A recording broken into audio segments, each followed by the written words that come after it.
Lexus has made a new IS. Well, New Lexus. Kind of new. To feel it. Yes, well, we have to be automotive journalists to touch everything. I should keep my hands on the wheel. No, they've made a new IS, sort of. This is like the generation 3.5 or something.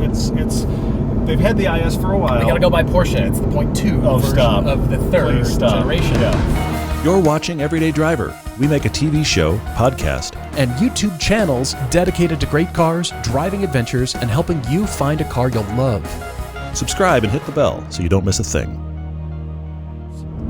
Huge congratulations to Lexus for making something even better, work even better, the styling. Because if we're not going to create an entire new generation of car, what is the single biggest thing you can lean on as a car company to differentiate the car for your customers? And that is styling. It is actually, the rear end is dramatically different than the prior generation. And if you look carefully around the car, there's a lot going on here.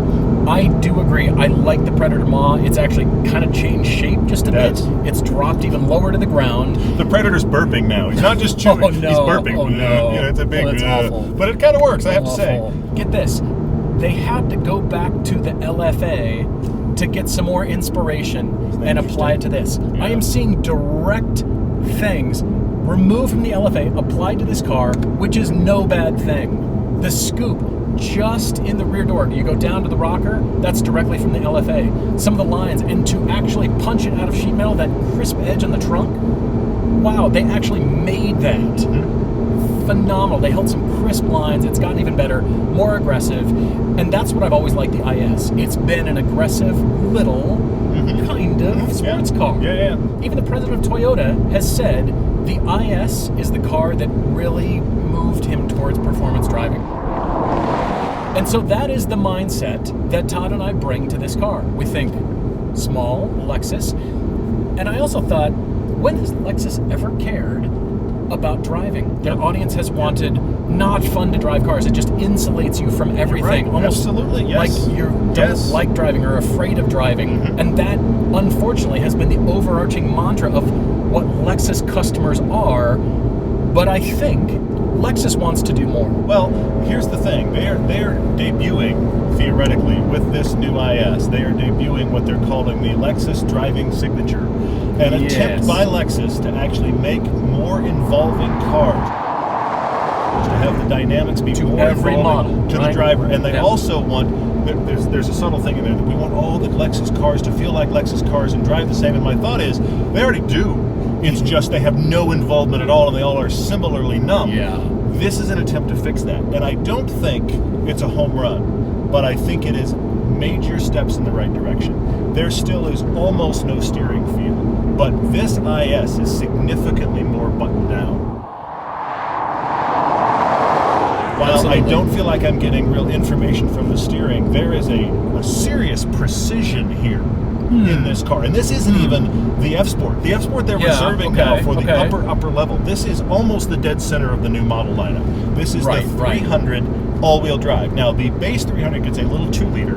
The 350 gets the same V6 with the same roughly 300 horsepower, a little over 300 horsepower that it's had forever.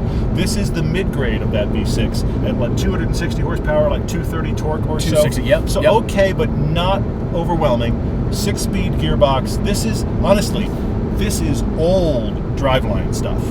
But there are revisions here in the way the car handles. They worried about things like corner weight.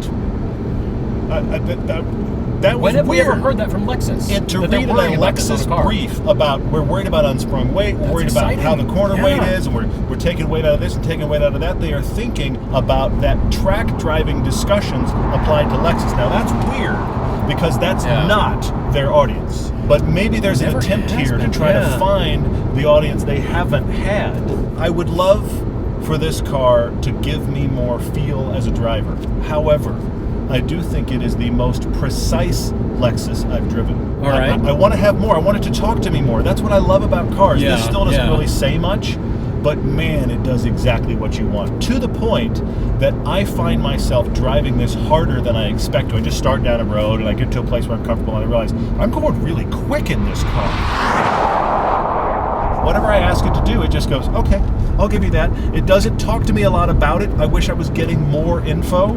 but man, it's precise. And that's the place where I think they have succeeded. This feels like a really well screwed together luxury car that is at least listening. It's not talking much, but it's listening. And I will respect that, because a lot of times I feel like the Lexus it doesn't care if I'm there or not. It really doesn't.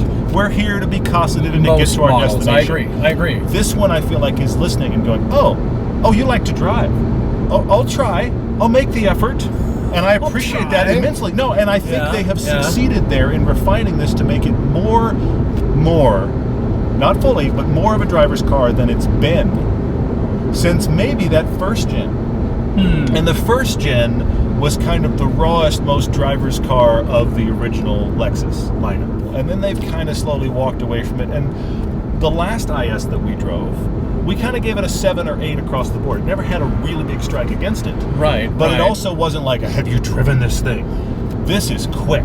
Sure. And when you put a driver's mindset behind it, it rises to the occasion, which I think is impressive. What Lexus has done to chase this is not just concentrate on styling. They've changed the suspension mount points. They've reconfigured, they've re-engineered the rigidity of the car, which is funny because it seems like every time a new model comes out, all the engineers focus on structural rigidity for the car, which is admirable and very much should be at the top of the list. But I do believe, and I feel it just riding here, I just feel like it's somehow more in tune with what the road is doing, which is something I've never felt driving or riding in a Lexus. Interesting. Which is impressive. The prior generation felt like big car dynamics put on a small car. Okay. I don't want that. I'm driving a smaller car. I want it to feel nimble and small. Sure. I think there's still, with this car, there's still a balance between what the Lexus customers want and are used to, and what the engineers and the drivers and the president of Toyota actually wanting to do. The direction they're hoping for. They're stuck in the middle. You're so right. Absolutely think that. You're so right. I think it's 1.0 for that new, fresh thinking. And it's going to take us a while, and take Lexus a while, to retrain their customers. To retrain everybody to think, we're not just here to fall asleep while we're driving. And maybe this is not the point. Maybe that might change who buys Lexus. Yes. It might not be training the customers. It might literally be some of the people who used to buy our stuff have gone away now and other people are buying. That might happen too. I would love that. This is a bit of a sea change, and Lexus, in a weird way, stepping out of the safety zone of what they've done before and just going, let's go this way and see where it takes us. I'm surprised that they've done that, honestly, because Toyota and Lexus both are conservative. The Lexus audience, I don't think they're quite ready for something to go full crazy sports car, and I don't think they'd buy it because they're not used to it. If this were wearing a Toyota badge, I'd be all about it. What if this were the current Camry? I mean, Camrys have always been front-wheel drive, but Camrys, this is an all-wheel drive. I was toying with the idea of a Corolla, but it's a little bit too big and too nice. But anyway, something that in between. This is not a front-wheel drive architecture masquerading as all-wheel drive or pretending to be a sports sedan. This is a rear-wheel drive car. The base 300 is rear-wheel drive. The upper-level 350 can be in rear-wheel drive or all-wheel drive. But it remains 70-30. Which tells you right away, we are trying to make a driver's feel out of this. Because what they've done is they have a new tool, and that is the Toyota Test Track in Shimoyama, Japan. This opened in 2019. They haven't really had this to use before to go tracking, like, even though they've tracked Lexus, they've gone to the ring, they race Lexus, that's not the point, but they've never really used that in development with that thinking. They took what they learned from the Nürburgring. I think, honestly, it was a discussion. Somebody sat down with a spreadsheet, I guarantee you, and did the math on how much money are we spending to take cars to the Nürburgring and how much would it cost us to build. We're building a track. We're building a track. That's what we're doing. They didn't build one as big as the Nürburgring, but they took the weird undulations and how hard it is on a car and the weird surface changes of the Nürburgring, and they built a track like that. They didn't build a race track. They built a test bed. A beat on the car to get something thinking what happens to the ring, and now they don't have to go anywhere. They don't have to spend the money. So they just built the track, which I find hysterical. But that does show a different approach to what Lexus started. Think about this. With the LS that is indestructible, but with the champagne flutes stacked on the hood. It was so soft. That's right. That was how it started. That's right. This now, zero vibration. This company now is building a test track with weird road surfaces. How different are those two bits of thinking? It's the crashing of what enthusiasts want and enthusiasts in the company against what the market wants and is buying. And just to have this car alone when everybody is buying SUVs and CUVs is a bit of a coup. Yeah. The good news is that stupid mouse that moved that, it was horrible. Yes. You couldn't Yes, the mouse control is a gone. thing. You're right. They broke it off. They've actually changed this entire center console here. It actually kind of makes sense. It's not weird and goofy and some waterfall things. This AC, the radio dials, all that kind of stuff is still intact here, but they've also changed the upper IP. So we've got some relatable shapes now. The screen isn't buried so far back. It's now prominent. It's right here. It's kind of in your face. It's a little bit more involved in the driving experience. And so not everything about the interior has changed. The general shapes haven't. There's hints of the old But LFA, but this you is can good. watch the changes, the evolution happening. Because, for example, the old LFA gauge is gone. Did you think about that? Right. The LFA right. gauge is gone. Right. In the hood from the LFA, the center vent is the LFA, and so is the way that the center console comes down. Yes. But they've completely changed, as you said, the interaction here. And now you have, it's really weird. Have you done this yet? Have you done one feature by touching the screen and the next feature by using the touchpad? It's a little I've weird. gone back and forth. And Just you kind can, of what's happening during your drive. exactly. Just go back Whichever and way forth. your brain thinks Yeah. I should interact now, you can do either of the above. But you're right. Thank God the mouse This is just, gone. the dial for your sport mode is still there. They've just repositioned it. Yeah. It's now this touchpad, which works far better. I still don't love it, but it works far better than that mouse. I'm so glad the mouse is gone. I feel like you were listening to us, Lexus. Thank you. It didn't have good interaction, and then it distracted you because it didn't work very well. Yeah. Which is a problem. The user interface here is still the old stuff that went with the mouse. That's but true. you can plug in your phone and now have Apple CarPlay, just get rid of it. which now it's gone entirely. Yes. So you have this middle ground there too. Okay, so that's good. It's a transitional place. That's it really good. is. But we're headed in a good direction. I agree. All right, I need to drive this thing. I have a weird thought though. All right. The door openings are small. I It's know a that small sounds car, huh? weird. I know, but I'm not used to having any issues with ingress or egress on a Lexus, or frankly, in most mid-size sedans. You just kind just of open fall this into giant it. thing and you just kind of crash fall into it. into it, right. This actually, when you're sitting in the driver's seat, you actually have to kind of do a couple of steps to kind of get yourself through the opening. Now, it's comfortable once you're in here, but I actually think that the doors, the front doors, are smaller than I kind of subconsciously expect them to be. I keep kind of bonking myself on them when I get in. Okay. And look, if you Is that owned good or it, bad? I don't. I'm just noting it because it's a surprise to me. Okay. If you owned it for a week, it wouldn't matter anymore. Sure, You just know sure. it. You and I jump in and out of so many cars. I just expected this car to be kind of a more subconscious. I just kind of flopped into it because cars of this scale kind of have that. Yeah. Heck, the current Corolla has that. You just kind of get in. This, I am aware that the door opening is smaller than I expect every time I get in. I know that's weird, but I'm aware of it. It's funny because I kind of have the same thing. I felt like the prior generation felt a little bit bigger than this one does. This feels just a little bit more And the numbers say this is compacted, larger. tighter. So what have they done? How have they done that? Magic is going on behind the guess scenes at so. Lexus. It's very strange. So with this car, we've got the V6. The rear-wheel drive IS300 has the 4-cylinder, Yep. but it also has an 8-speed automatic transmission. This has the 6-speed automatic transmission because it is all-wheel drive. The issue with this car, and I do take issue, is the all-wheel drive running gear that intrudes into the driver footwell down here. It's not tiny. It's a huge lump. No, that is a deal breaker. You should never intrude on the driver's footwell space, ever. If you can't build the all-wheel drive system like every other car company can do that doesn't intrude to the driver's footwell, Fair. that's a deal breaker. This takes away my space and it distracts me constantly. I want to move my foot around, the back of my heel is Interesting. always on this lump and going, What's happening down there? there? Is that a That's funny. subwoofer? Is that, what is that? The subwoofer is in the driver's footwell. No! Stop that. That is not acceptable. Change this. You know, I also wonder how Not over much of there. that, exactly, I wonder how much of that was we designed for a right-hand drive world. We didn't think about the fact, oh, when we hop over there, we have a Come problem. on. Yeah, for That sure. is an yeah. issue. Yeah. So, beyond that, it's a bit of a different car. It does feel stiffer, and I take your precision point for the steering, but the first thing I noticed when I got in was the weight of the steering. It just felt heavy. You've been to the doctor, you've had an x-ray, and the nurse comes out and drapes that lead blanket over the parts Sure. of your body that Sure, they sure. don't want zapped. Yeah. and you're going, for oh, your that's protection. for your protection. That's a small Yeah, blanket. Oh, what is this heavy thing? Yeah. I feel like I'm wearing that blanket over my arms and I'm trying to steer. Sort of like, have fun steering with this huge weight on your arms. I'm not talking about overboost. I'm talking about a connection. Well, especially considering the fact so heavy. that in electric power steering, it's programming. The feel, it's not like, Yeah. well, we're limited by the mechanics, or we're limited by, in electric power steering, it's hook up a laptop and change it. There is no feel to the steering. Nope. It's still not there. Even though Lexus is talking about linear steering. And by that, I think it does exactly what you expect it will do based Yes. on your speed, your road Yes. conditions, and your turn-in. It responds exactly what you think it'll do. The precision, it might be a distinction without a difference. It might be. Okay, all right. But precision, I felt BMWs that I felt were more knife edge, that I could control. Certainly. They were a little bit more distant, but I could control. I could change my line through a corner and choose something different, recorrect, or I think just you're change talking something. rotation now. Rotation, but I feel like that turn-in just isn't there.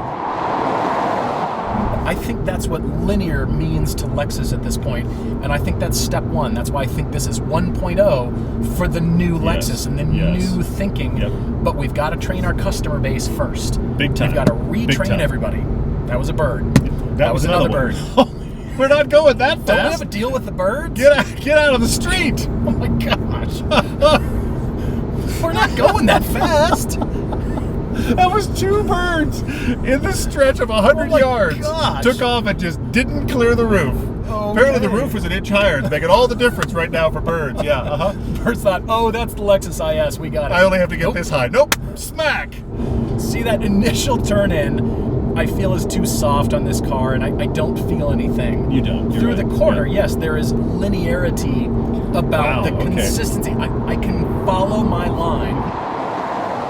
But if you want to change your line, we're asking too much already. That's a bit of a problem. But again, 1.0, which is Yeah. exciting to Yeah. feel.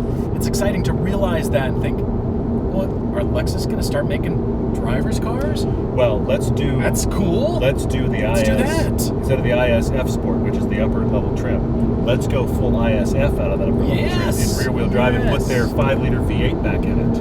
Oh. This chassis actually can deserve that engine. I think what Lexus needs to do to start differentiating themselves is turbocharging. There, I've said it. Okay. I think the large displacement engines are great and all, but I think that's a decade ago.